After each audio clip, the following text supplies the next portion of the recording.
I'm sure. Oh, thank you, Pooh.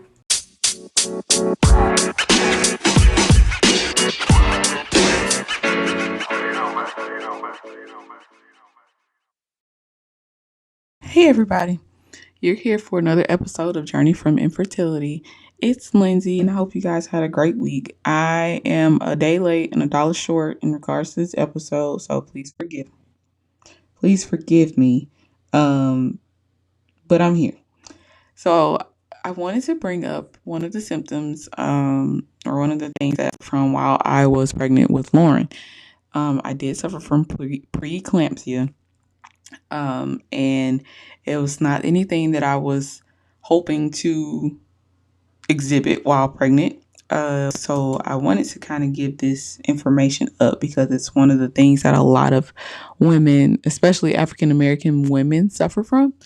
And it's one of the leading causes of morbidity in us, and it's one of the highest causes of premature labor and delivery.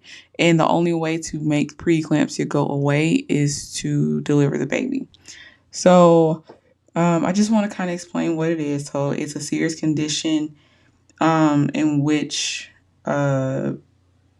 you have or you exhibit these symptoms of high blood pressure, protein in your urine. It can cause you to have blurry vision. Um, the high blood pressure is usually one of the biggest red flags for it to be developing. Is traditionally, high blood pressure is usually defined as something that's 140 over 90 or greater, and is measured on separate occasions, at least like a couple of hours apart. But with mine, while I was in the office with my physician, they were doing mine, maybe every hour or so, because at that time I was going to the doctor like maybe every week. And then at some point I was going twice a week. So in the beginning, I had really no blood pressure issues. I do suffer from migraine, so that will tend to spike my blood pressure at any point. So, outside of that, I did not have really any blood pressure issues. I did suffer from gestational diabetes, so that was a factor also in regards to the preeclampsia too, that I did not know. But just doing my personal research outside of it, it is one of the factors that can cause it. Um, so again, like it started, usually doesn't, it can start as early as about 20 weeks, which is around the time you find out what you're having. And that's around the time, maybe a little bit after that, you can find out that you might be diagnosed with gestational diabetes, which is just literally pregnancy diabetes. It can lead up to you actually having that afterwards also.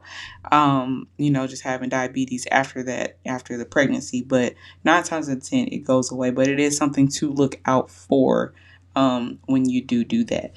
Um, but while I was going to my appointments, like I said, I had no blood pressure issues, any of that. And of course, of course, you do a urine sample when you come into the office. They would tell me, like, oh, you have a little bit of pure protein in your urine, but it's not something to be alarmed about. And eventually it was like, okay, now you're having protein in your urine every time that you come into the office, and your blood pressure is starting to creep. And it literally took about one day for me to go in, and um, just that day I wasn't feeling too good. And I think it was the day of the eclipse that I actually went in for an appointment, that total eclipse, and my blood pressure was just through the roof. And they said, well, we'll just watch you for a couple of hours, and actually spent the majority of the day at the doctor's office because they wanted to make sure that I was okay. And my blood pressure never went down. And I think that day it was probably like 150 over, maybe 150 over 100. So it definitely was just to the point that I couldn't figure out what I needed to do or anything like that. So they sent me over to the hospital where I had to make a temporary stay for them to monitor me.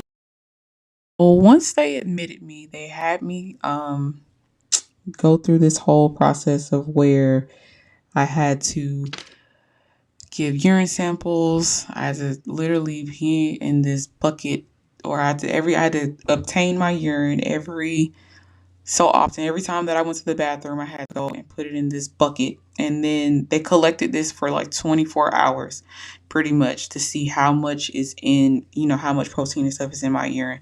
And they gave me an all clear after a while, just to keep monitoring it in office. They didn't feel like they needed to keep me any longer than that. They kind of got my blood pressure handled a little bit, and then they sent me home. So I went in that Monday and I got released that Wednesday.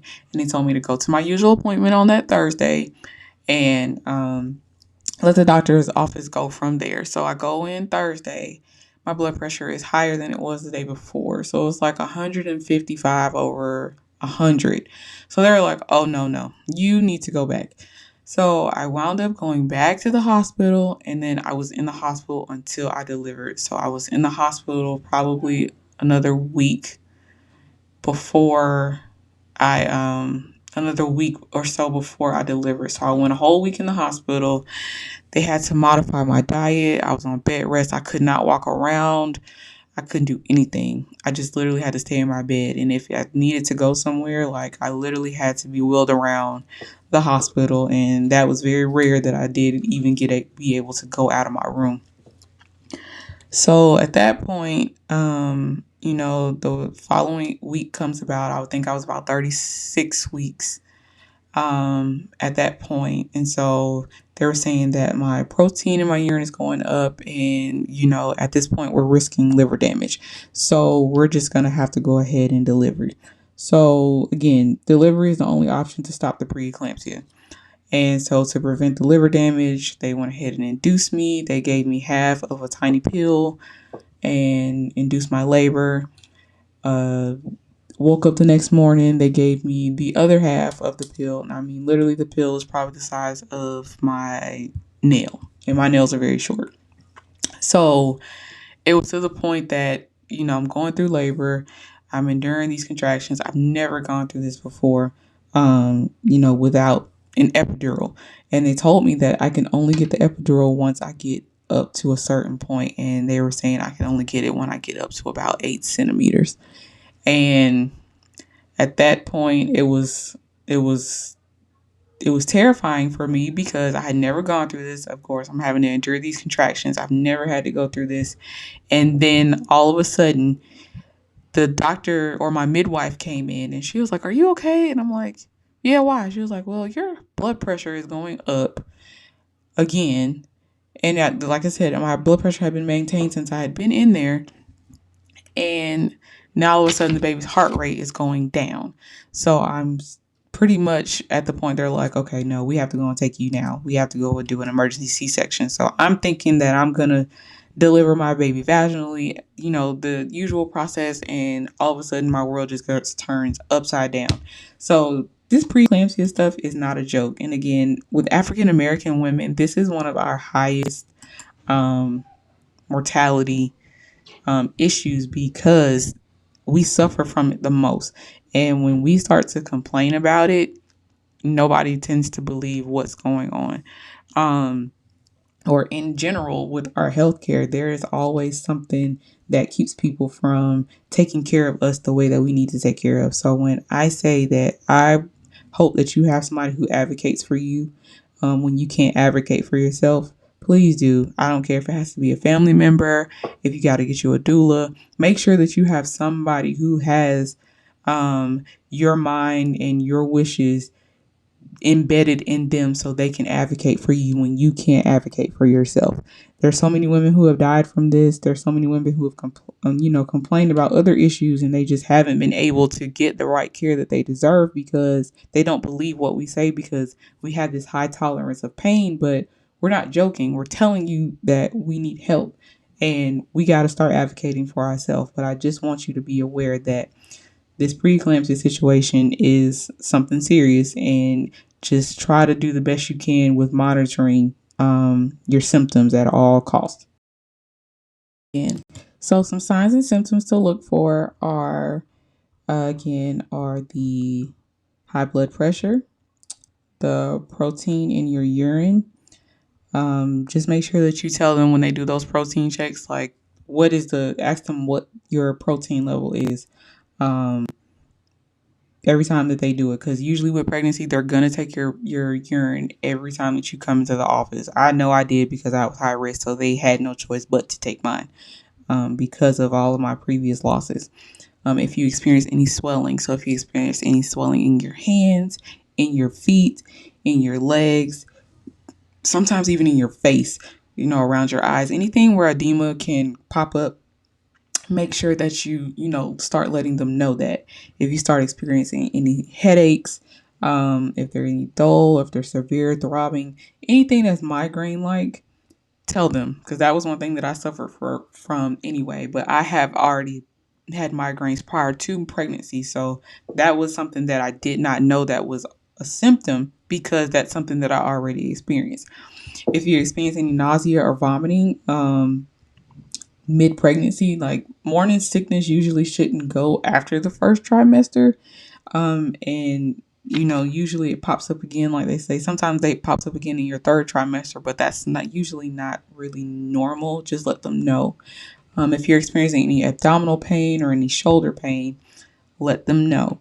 If you're experiencing any lower back pain, even though that's a common complaint, it could be a symptom of preeclampsia. If you have any sudden weight gain, if you're gaining more than 3 to 5 pounds in a week, it could be an indicator of preeclampsia. I did not have that, but it was a silent symptom that is something that you should look out for. Um, if you have any shortness of breath or any anxiety, let them know, because again, that could be contributing to your high blood pressure also. So just be aware of all the symptoms that you have going on while this is occurring, and just let them know that I'm experiencing these symptoms and I'm worried. Can you just check, and can you just make sure? If you feel something is off, let them know. Regardless of what you feel, let them know, because it could be something, it could not be. But it's better to go off a hunch and let them, you know, dismiss it, than to not acknowledge it and then something is wrong. So I just want to say that preeclampsia is not a joke, especially for us African American women. So just make sure that you have an advocate for your healthcare. Make sure that you're an advocate for yourself, and stay as healthy as possible when you do have these pregnancies, and just do your research, because again, there's a lot of things that happen with us African American women that does not happen to anybody else. So just, not to scare anybody or do anything like that, but just be aware of what goes on and what your body can go through while you're going through this beautiful stage of giving life and giving birth to your baby. Just try to be as less stress as possible, but be aware of what's going on. So I'll end you guys with this, and I hope to see you guys next week. Have a good one, y'all.